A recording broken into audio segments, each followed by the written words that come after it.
Muito bem. Bom, dá para aguentar até o almoço? Sim, né? Não esqueceram que vai ter almoço depois, né? Bem, agora no intervalo, então a gente estava conversando um pouquinho sobre o que eu falei aí, citei um pouco de Cuba. Aí aparece um monte de perguntas, tá? E, bom, eu falei que, olha, o pessoal, né, de idade demonstra, né, uma realização de vida, tá? E porque lá em Cuba todas as pessoas idosas, né, estão aposentadas, têm a sua casa, né, convivem com a sua família. Mas aí aparecem várias outras informações que a gente já recebeu por aí, né, de que, olha, em Cuba o povo lá não passa fome, né? Em Cuba o povo não tem autonomia para decidir o que quer fazer, então o jovem é obrigado a fazer, né? Então o governo que define o que cada um vai, né, se especializar, né? Em Cuba não tem liberdade de ideias, né? Quer dizer, cada hora que você pensa alguma... Bom, mas aí acho que não vai dar, eu também não vim aqui para falar de Cuba, né? Mas só para contrapor algumas coisas, para assim, servir como motivo para a gente procurar se aprofundar, né? Não para responder, né? Só para incitar a gente a procurar outras informações. Quem sabe a gente vai encontrar então algumas até diferentes, né? Então, por exemplo, a juventude de Cuba, né, os cubanos lá, revolucionários, estavam preocupados porque os jovens cubanos estavam querendo conhecer o mundo, né? Afinal de contas, Cuba é uma ilha, né? Uma ilha não maior do que, né, Espírito Santo e Rio de Janeiro, né? É uma ilha e uma população de 12 milhões de pessoas e um relevo muito acidentado, é ilha, tá?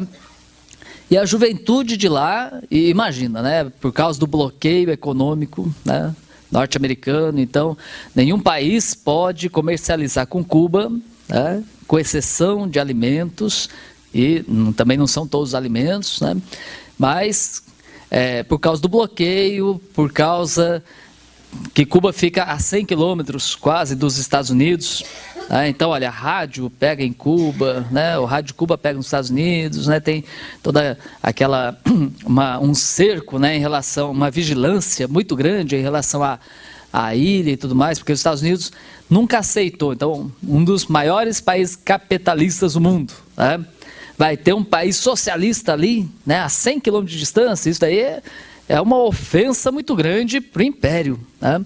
Então, sempre teve uma perseguição, né, uma vigilância muito grande em relação a Cuba, né? E aí o governo de Cuba teve que se precaver de tudo isso, né? Porque, olha, uma coisa é a gente falar em partilhar, né? Temos que partilhar quando a gente tem os nossos poucos recursos e somos poucos querendo partilhar no meio de milhares de gente. Porque aí a gente sabe que os outros, a maioria, mesmo os pobres, não vão querer saber de partilha. Então aqueles poucos que fazem é visto como herói, né? Então é caridoso, né? Faz assistência. Então aí tudo bem. Agora imagina uma sociedade inteira que não deve visar o lucro. Uma sociedade inteira que vai ter que abrir mão de vários privilégios, porque se o privilégio não for para todo mundo, não pode ser para um só, né? Então isso aí dá trabalho, né? Convencer todo mundo a viver um outro estilo de vida dá trabalho, né? Então vocês imaginam se a gente tivesse que abrir mão de vários confortos que a tecnologia e tudo mais veio trazendo para a gente.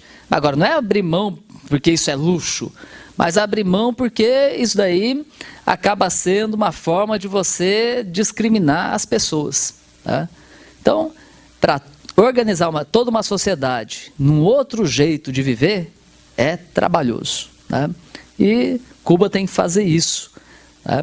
E aí a juventude foi nascendo lá, crescendo, estudando, e olha que estudo em Cuba então é desde, né, da infância, ou né, desde da educação infantil até, né, o curso superior.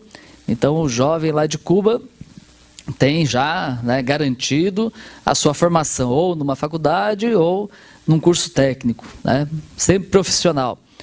E aí essa juventude, sabendo tudo isso, queria conhecer o mundo. E o que os cubanos fizeram, né?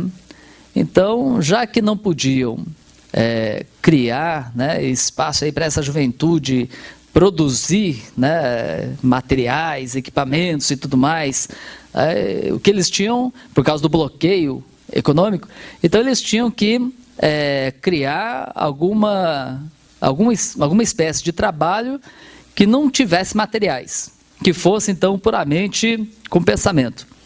Então eles criaram 10 universidades de software, né, programas de computador. E essa juventude então foi fazer a sua faculdade de software, né, criar programas. Como eles criaram programas para fazer a instalação, manutenção desses programas e conserto, né, desses programas, eles é que tinham que ir, né, nos locais em que o programa era instalado. Então, esses jovens dessas 10 universidades passaram a viajar pelo mundo, né, para fazer esse trabalho aí de instalação e de manutenção dos programas. Então, foi um jeito que os cubanos encontraram dessa juventude poder sair da ilha e conhecer o mundo. Tá? Uma outra coisa, quando o Hugo Chávez, né, na Venezuela, depois da tentativa de golpe e tudo mais, ele, através do dinheiro do petróleo, colocou uma boa parte em programas sociais, né? Então ele convocou os médicos do estado, né, na Venezuela, para trabalhar, para atender o povo naqueles rincões mais miseráveis que tinha, que ninguém queria ir.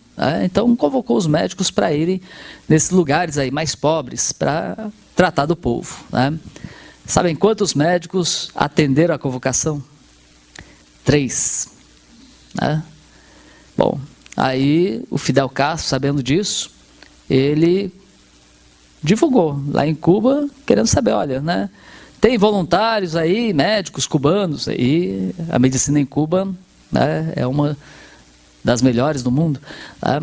E então tem médico cubano, né, que quer ir na Venezuela, nesses lugares aí, né, que os venezuelanos não querem ir, tá? Compareceram 3.000, né?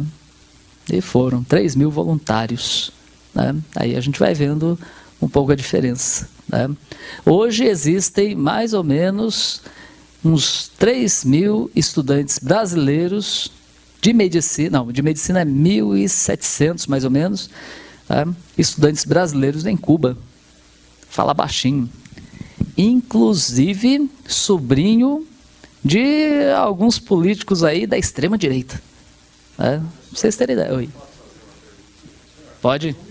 Microfone, por favor.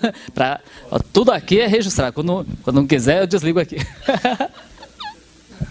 Segundo aquilo que o senhor está falando, porque o senhor tem mais conhecimento do que a plateia que eu julgo, o senhor acha que o regime, agora eu vou apertar um pouco o senhor acha que o regime de Cuba é ideal? Muito bem. Então, olha, não vai apertar não, né? Tranquilo. A gente vai ainda falar, né, quando falar da organização popular e tudo mais, né, e emendando aí com o tema do trabalho, né? Bom, a gente começou falando da sociedade capitalista, né, mas a gente vai dizer ainda, no momento, que o regime de Cuba, por exemplo, é um regime transitório, tá? Não é o ideal, tá? Ainda tem muita coisa para chegar no ideal. A mesma coisa na China, a mesma coisa em outros países por aí. Agora, o que não dá para suportar é o que a gente vive por aqui. Que aí aqui o máximo que a gente pode visualizar, né, de expectativa é a gente estar numa sociedade que, olha, eu não faço o que eu gosto, mas pelo menos eu faço bem feito, né? É o máximo que a gente pode alcançar aqui, né?